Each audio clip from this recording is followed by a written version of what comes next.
It is now my pleasure to introduce our keynote speaker, Dr. Réka Szemerkényi, a leading geopolitical expert in transatlantic security with over 20 years of experience in various public, private, and government roles. Dr. Szemerkényi served as the ambassador to the United States from 2015 to 2017 and 2 terms as the National Security Policy Advisor to the Prime Minister of Hungary. Ambassador Szemerkényi has several international awards and recognitions, such as the Order of Merit of the French Republic, the award Bene Merito donated to the Minister of Foreign Affairs of Poland. She is the honorary university professor of the National Public University in Hungary and the honorary Doctor of Human Letters of Marymount University. Please welcome Ambassador Szemerkényi to the stage.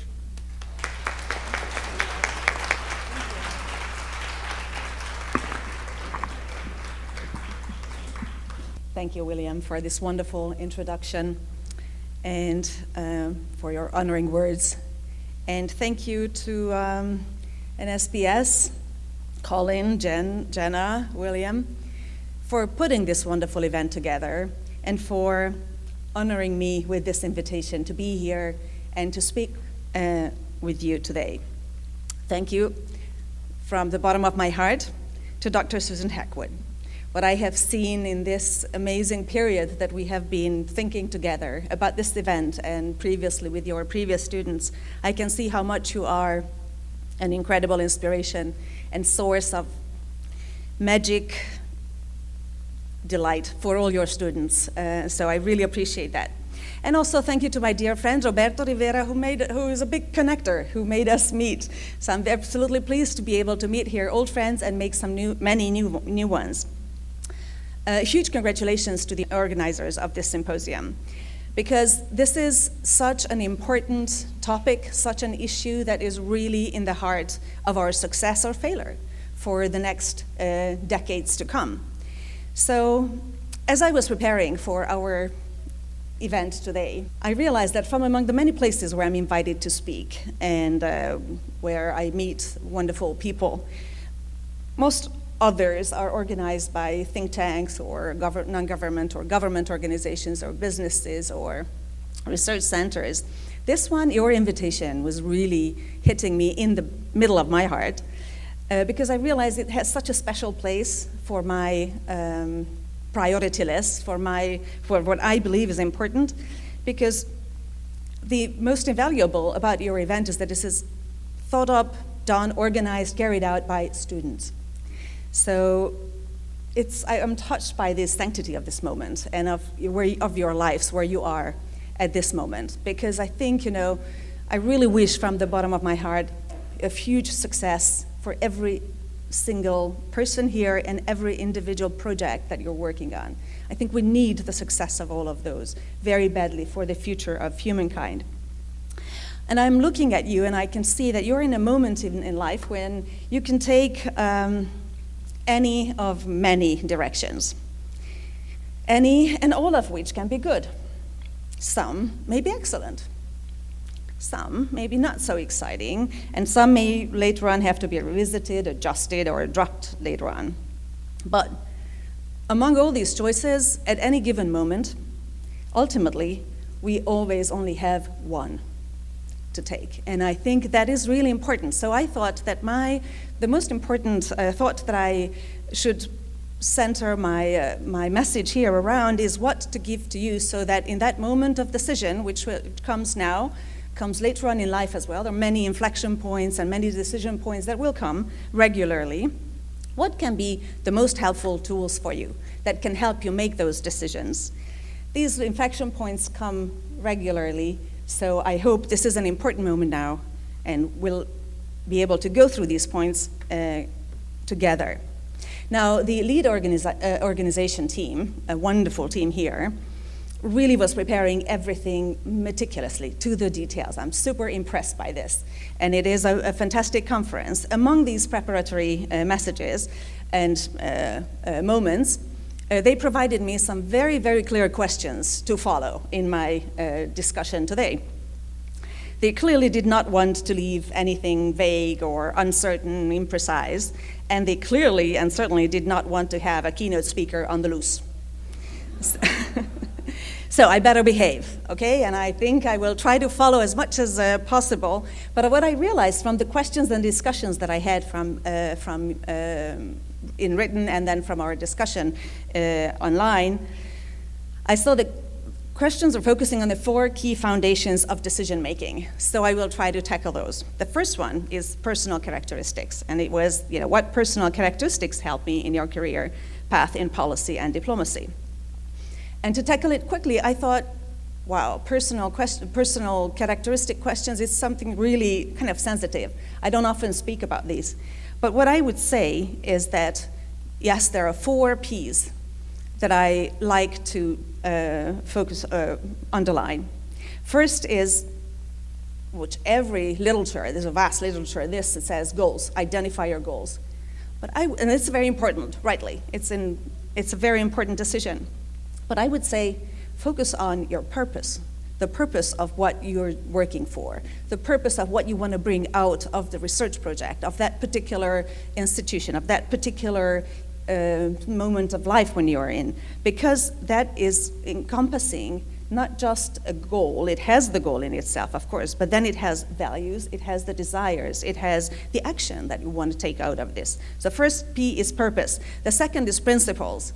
I think principles, the values that we have committed to at a certain moment in life are very important. At the age of 17, I remember I made a list of myself of what kind of an adult I don't want to be. That was a good list. 15, 17 points, very, very clearly. Luckily, I have that paper. It's amazing with all the moves and everything that I had. Now you are in a much better position with all the whatever tricks we have to keep those points. But I think it's very important to state at an early, before we really start working full-time, at a very clear moment of life, what kind of an adult we want to be, what kind of a person we want to be, what we don't want to be, and hold on to them. Third, people. So, people. We have, again, vast literature on the importance of networking. Yes, certainly. Networking is the basis of so many things, and we get, so many out of it that it's invaluable, certainly. But I propose more. What I say is think of people. Think of the person who is there in front of you, because that person, be it the head of a research institute, a director, a program leader, a program assistant, whoever, is a person who has much more in himself or herself, and that is what creates a real network. Because those relationships that you found on the person that is in front of you will stay on. And I remember so many friends of mine who I met, when in and out of government, I always made a point to reach out to those who were just losing elections, because I thought that's a real hard moment, when you're kind of all of a sudden out of a position where you were very important. And those, meetings that I had 25 years ago with someone who lost the elections back then and was a big Miss Nobody at that time, or Mr. Nobody, they remain. And then they come back into government, believe it or not, or to positions where you meet up, and they are the most valuable friendships that I can have. So, people. And the last one is passion. And I think passion, not so much in how, not in how we do things, because I'm also very much in favor of, level-headed, yin and yang, so it's like very important to be balanced. Not how we do things.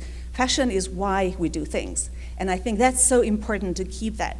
So the first question, short answer, purpose, people, passion, principles. Question 2. It was about a very important question. What are the political problems compared to the technical problems in the green transition? And that highlighted to me an important focus on a concept. What are the problems that we are facing? Are they political, technical? And those are, obviously in front of our eyes. But I would say the third one is the most important there, the geostrategic, the longer, or the strategic element behind the problems. Because what we can see is that when we're developing reasonable solutions or trying to find answers, we have to tackle each of them separately. They can occur at the same time. They can coincide. But science is in a fantastic position to develop an answer to both the political challenges as well as the technological challenges. And they will be the right answers provided they understand and incorporate in it the strategic dimension of those decisions. So that brings me to my last point, diplomacy, and then the next last but one question that you had. Because these geopolitical, this is my field, geopolitical strategic issues, but what is important, I think, is behind all of these, like the green transition challenges, what we see is we have to understand there's a new geopolitical situation in which warfare is new. And so we cannot pretend that this is not important, especially now. Not only that we see the war in Ukraine in front of us, we see the situation in Gaza, just today's news, Iran and Israel. I think the hope that we had, up until 5 years ago probably, that the war is going towards a more peaceful, cooperative situation do not hold anymore. So we have to understand what is this new warfare that is in front of us. And this thus has, unfortunately, a very large element of traditional kinetic warfare.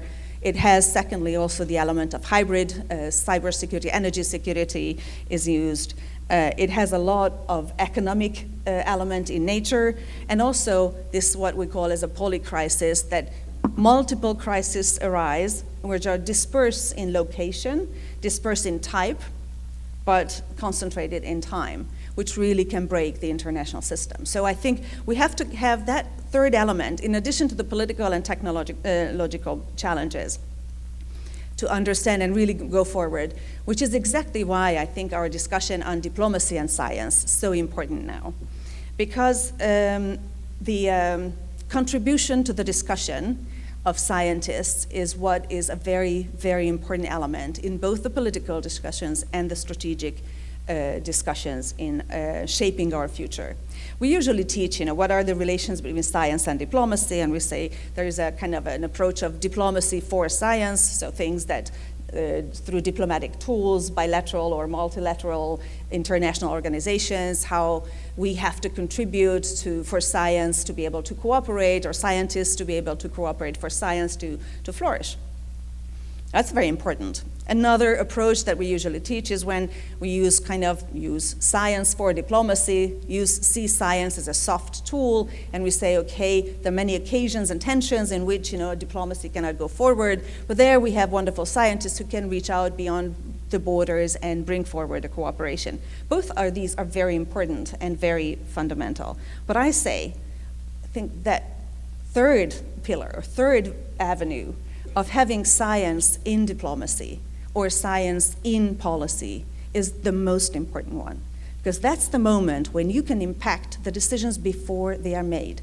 That's the moment when you can shape a thinking of where the direction is going to go, where the certain issues can lead to. So I think, what I would, highlight as probably the most important element to focus on for solving the challenges and the future problems is really to think of science and diplomacy as one, and think of your role as scientists, as diplomats of your own cause, as messengers of your issue, of your research results, and think of them as a responsibility that only you can bring to the table. No one else can. And you can see everybody else around the table having zero idea about it, okay? So it's totally clear that we need more scientists, and it's totally clear that we need more active scientists. So we need those who are engaging, who are open, who are active, who are going out there, who can be reached by the crazy others, and who can sort of be involved in the common thinking, not just as a recipient of decisions, but as shapers of decisions. And I think that's that's an invaluable contribution that we can do. That brings me to the last question that I had is, who to do it with. What do I think about the cooperation element, or international cooperation element of the green transition was in particular, and the transatlantic green marketplace idea. I think, it's often underestimated or even misunderstood how important it is to work with partners, countries that are thinking alike about some fundamentals, not everything certainly, not culturally, not social, not whatever, but they think alike in fundamentals about democracy, freedom, equality in front of the law. And those are very important special partners for us. So I would say, the US-Europe strategy, for instance, for closing the critical minerals circularity loop. I think the initiative, which is called the Transatlantic Initiative on Sustainable Trade, this is a very important element to bring forward. Start with the Europeans.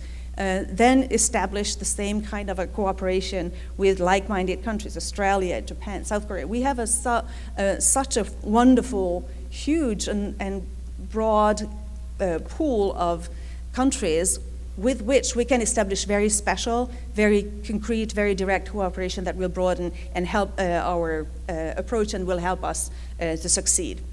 Because sadly, I think this is so much missing. Because sadly, in many parts of the world, Americans are seen as insular. This I really hate to say, especially here. Because I think we have an amazing knowledge, pool of knowledge, an amazing access to fantastic technology, to possibilities that nobody else has in the world. So the last thing you would think of is that you're closed up, no way. But on the other hand, if you go around the world, what you see is many people who know a lot more about the US than you know about any of their countries. And I think that's a problem. That's an issue that we have to understand, that this is kind of an impediment. And this is an impediment to many cooperative efforts and to many good ideas and solutions to go forward. If the others, rightly or wrongly, I don't judge it, I just say as an observation, see as the insularity and the closed-up approach to the world of Americans. But who best could break this image than you? I mean, you are the most open-minded people, I think, in the world. It's amazing, what you have already achieved and what you have already established. So obviously, I think what is very important is to use this knowledge, use this experience that you have, and go out, reach out, establish cooperations, establish relationships, see the others as people. I've traveled so many places, and I love to speak with local people, and I hear so many things. I meet with many people who also travel a lot. I guess they can testify to the one thing we have never heard. I have never heard for sure, and I have never heard of anybody who has heard this. It's the one thing that if someone has traveled, that they would have said, I lost so much by traveling. I lost some knowledge, or I lost insight, or I lost network. I lost something by traveling. No way. Every single trip, every single meeting with another country is building, is contributing, not just to your understanding of, not just to your understanding of the world, but also to your being as a scientist. You gain more, you become a wiser, a better, a more profound, more insightful scientist in your own field as well.